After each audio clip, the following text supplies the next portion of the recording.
중 11번째 주일로 중심을 보시는 하느님이라는 제목의 말씀으로 은혜를 함께 나누고자 합니다. 어떤 한 친구에게 술주정뱅이 친구가 있었습니다. 항상 술에 취해 있어요. 그러던 어느 날 만났는데 귀 양쪽이 잔뜩 부풀러 있는 거예요. 들여다봤더니 물집이 잔뜩 잡혀있어요. 양쪽 귀에. 자네 왜 이렇게 됐나? 하고 물었습니다. 글쎄 말이야, 이 마누라쟁이가 뜨거운 다리미를 곁에 놨는데 그 순간 전화벨이 울리지 않았어. 그만 나도 모르게 그냥 다리미를 집어들고 말았죠. 참. 그런데 그럼 다른 한쪽 귀는 왜 그랬어? 글쎄 말이야, 그 머저리가 또 전화를 걸었잖아. 아직도 못 웃으시는 분들이 계시잖아요. 네. 시간을 드리겠습니다. 시간을. 네. 여러분, 이 술정뱅이는 자기 책임이 있다고 생각하지 않아요. 자기가 잘못했다고 생각하지 않습니다. 누가 잘못했다고 생각하는 거예요? 네. 처음에는 마누라, 그쵸? 왜 뜨거운 다리미를 왜 놨습니까? 네. 그리고는 전화 건 사람, 그쵸? 자기 책임은 하나도 없고, 마누라하고 전화 건 사람. 그것도 한 번도 아니고, 2번씩이나 걸어가지고, 한 번은 오른쪽에, 한 번은 왼쪽에 갖다 드리는 거죠. 네. 여러분, 이렇게 이 술주정뱅이처럼 무슨 일이 있을 때 책임을 상대방에게 이만큼 떠넘기지는 않더라도 아마 우리도 우리 자신을 들여다보면 상당 부분 일의 책임을 상대방에게, 다른 사람에게 아마 떠넘기는 경우가 많을 것입니다. 그런데요, 책임을 상대방에게 떠넘기면 절대로 중심을 볼 수 없습니다. 자신을 볼 수 없다는 얘기예요. 자신의 깊은 것을 볼 수 없습니다. 항상 책임을 상대방에게 떠넘기니까 자기를 들여다볼 수 없는 거예요. 중심을 볼 수 없습니다.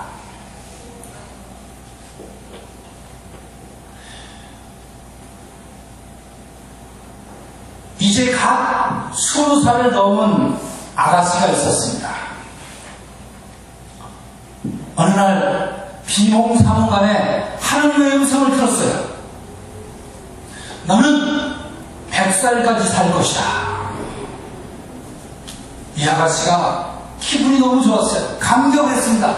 하느님 정말이십니까? 정말 감사합니다.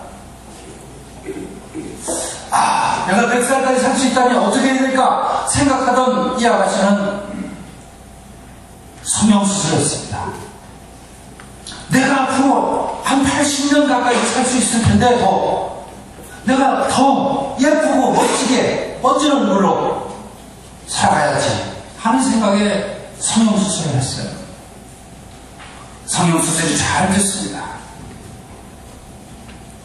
그런데 그만 며칠 있다가 이 아가씨가 교통사고로 죽고 말았어요. 저런 안타깝죠. 그렇죠? 저 세상으로 갔습니다. 그리고 이 죽은 아가씨는 하느님한테 와서 따집니다. 하느님도 거짓말 하십니까? 저한테 100살까지 살 거라 그래가지고 그 약속을 한 지 며칠이나 됐다고 저를 벌써 불러오셨습니까? 하느님이 이렇게 대답하십니다. 얘야, 미안하다. 내가 하도 많이 뜯어고쳐서 넌 줄을 몰랐다. 여러분, 외모지상주의를 풍자한 유머입니다.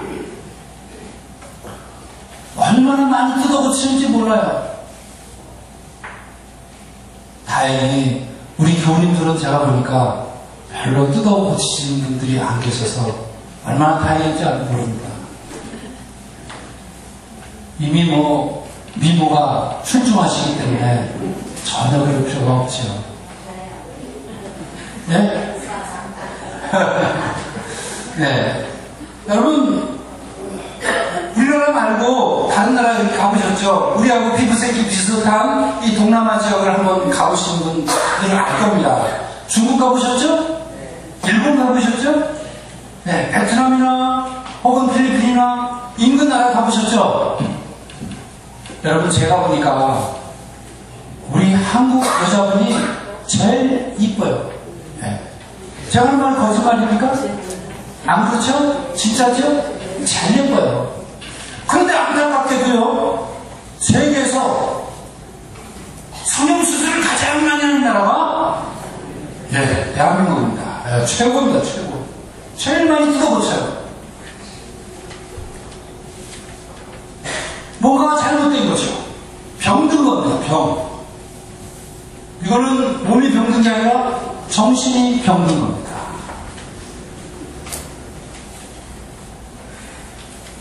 여러분, 상대방을 너무 의식하면요,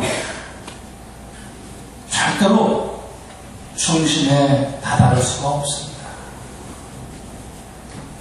여러분, 상대방을 계속 의식하고 그것 때문에 그냥 자기 깊은 곳을 들여다보지 못하고 하다 보면 중심에 다다를 수가 없습니다.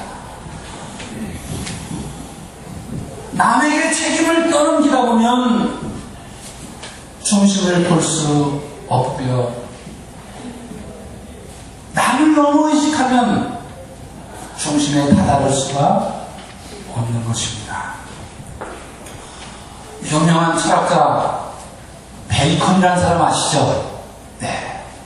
베이컨은 이런 걸 가리켜서 편견의 우상이라고 지적을 했습니다. 편견의 우상. 한쪽만 보는 거예요. 한쪽만 보고 싶은 거예요. 그러다 보면 한쪽만 바라보는 것이 우상이 되는 거예요.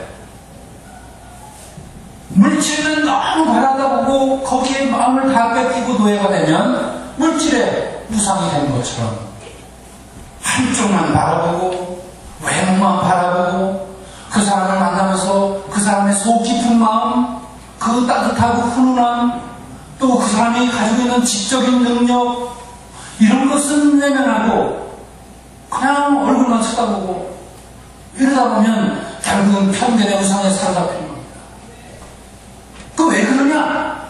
베이컨이 얘기하기를 하느님이 없는 지식 때문이다 그랬어요. 왜? 하나님을 모르기 때문이다.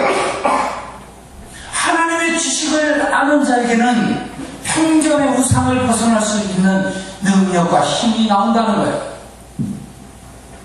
여러분, 우리는 어쩔 수 없이 인간인지라 한쪽만 바라보고 싶은 그런 마음이 있는 것은 사실이에요. 그것을 어떻게 부정할 수가 있겠습니까? 좋은 게 좋은 건데, 그렇죠? 이쁜 게 더 한 번 눈길이 가는 거고요. 하지만 그것 때문에 그것이 우상이 되고 그것에 노예가 되고 그것 때문에 정상적인 조화로운 눈길을, 마음길을 가질 수 없다면 여러분, 그러면 그것은 하나님의 지식으로부터 떠난 것이에요. 하나님을 바라보지 못하는 것입니다.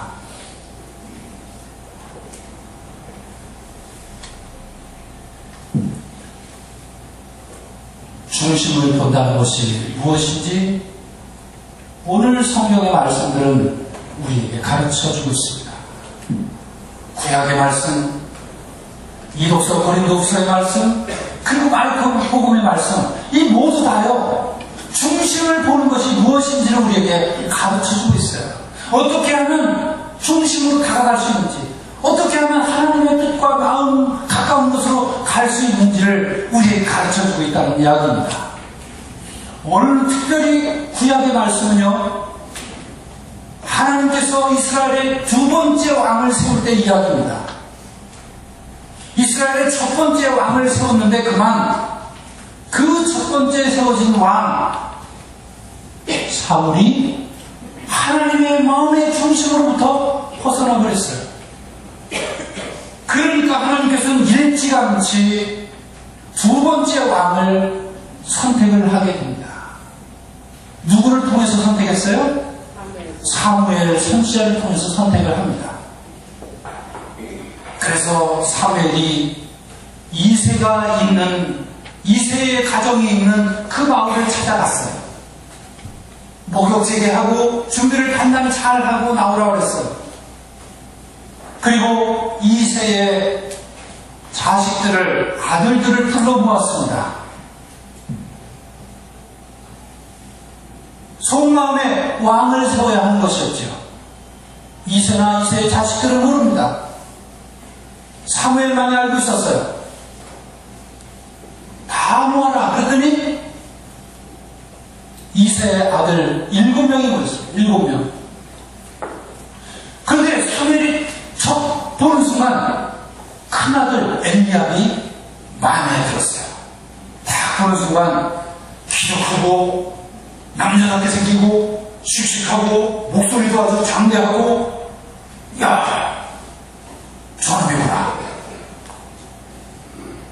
바로 여기 야외께서 기름 부어 성별할 자가 있구나. 이놈이 왕 될 놈이구나. 그렇게 마음을 먹었어요. 보는 순간. 그런데 그 순간에 하나님께서 사무엘에게 찾아오셨습니다. 그리고 사무엘에게 이렇게 이야기합니다. 뭐라고 했다고요? 영문아 심장을 보지 마라. 그는 이미 내 눈밖에 났다. 하나님은 사람들처럼 보지는 않는다. 사람들은 겉모양을 보지만 나 야훼는 속마음을 들여다본다. 하나님께서 사무엘을 깨우쳐 주셨습니다. 사무엘이 아차 싶었습니다. 첫 번째 아들 엘리압을 보다가 일어난 일입니다. 그 말씀을 들은 사무엘이 두 번째 아들을, 세 번째 아들을, 그리고 7번째 아들까지 다 봤어요. 하나님의 눈으로 보니까 7명의 아들이 아무도 임금감이 없어요. 사무엘이 아버지 이새에게 묻습니다. 다른 아들은 없어? 또 있긴 있는데요. 그럼 너무 나이가 어리고 또 지금 그래서 이 형들 대신에 저 먼 들판에 가서 양을 지키고 있습니다. 그래, 데려와라. 밥도 안 먹고요. 그 막내 아들이 올 때까지 기다렸습니다. 그게 누구예요? 그게 바로 다윗이에요. 다윗은 너무 어렸어요. 그냥 어린 소년이었어요. 하나님께서 이렇게 말씀하시죠. 바로 이 아이다. 어서 이 아이에게 기름을 부어라. 왕이 될 때 기름을 부었거든요. 왕을 세울 때 기름을 부었습니다. 이 아이를 왕으로 세우라. 그런데요, 다윗은요, 아버지의 눈밖에 나있던 사람이에요. 형들의 눈밖에 나있던, 아니 사람들의 눈밖에 나있던, 눈밖에 났던 소년이 다윗이에요. 사람의 눈밖에 났던 소년 다윗. 그러나 누구의 마음에 들었어요? 하나님의 마음에 들었다는 이야기입니다. 그래서 오늘 성경은 하나님 우리에게 말씀하시죠. 사람이 보는 눈과 내가 보는 눈은 다르다. 여러분, 다르다. 사람이 보는 눈과 하나님이 보는 눈이 다르다는 거예요. 여러분, 우리는 우리 눈으로 세상을 봅니다. 우리 눈으로 사람을 봅니다. 우리 눈으로 많은 삶을 결과 일어나는 일들을 바라보죠. 그리고 판단합니다. 그러나 그 판단이 어리석을 때가 한두 번이 아닙니다. 그래서 우리가 신앙생활하면서 하나님의 눈으로 조금이라도 한 가지 사건이라도 볼 수 있게 되는 그런 마음을 갖고 싶어서 그런 신앙생활을 하는 것입니다. 여러분, 결국은 신앙생활을 한다는 것은 하나님의 눈에 들기 위함입니다. 아니, 하나님의 눈으로 세상을 보기 위함이고, 하나님의 눈으로 하나님의 뜻을 헤아리면서 살아가는 우리가 되기를 위함이지요. 다윗은 어린 아이였지만 하나님의 눈에 들어서 왕의 선택이 되었습니다. 오늘날 그 몸에 나오는 씨앗은 보잘것없었지만 하나님의 눈길에 싹이 트고 이삭이 되고 꽃이 피고 열매가 맺혔습니다.